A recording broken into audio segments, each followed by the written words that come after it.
Production function and the concepts of long and short-run productions. Production functions.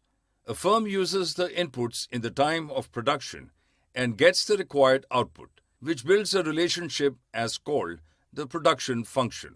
As the firm uses various quantities of inputs in the production, its intention is to get the maximum level of output to be produced out of that.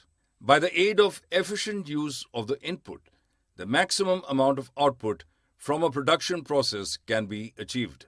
In the table of production function, where two factors of production are fixed, it can be shown how by the combination of two different factors, the output can be increased in multiplication of rows and columns. Isoquant curves.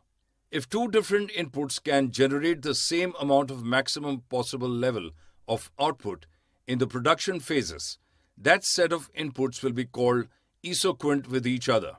Each isoquant represents the amount of the output by which it is recognized.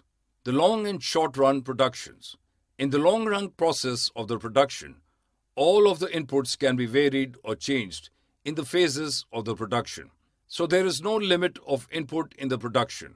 Consequently, by the changes of inputs, the outputs are also varied in every phase, and the maximum possible level of the output does change according to the input increase as well. The long term does not depict the time, but one production is long term when its every input is variable input. In the short run process, one input is fixed and the other input is variable. In the short run process, firms find that one input only can be increased in order to get more output.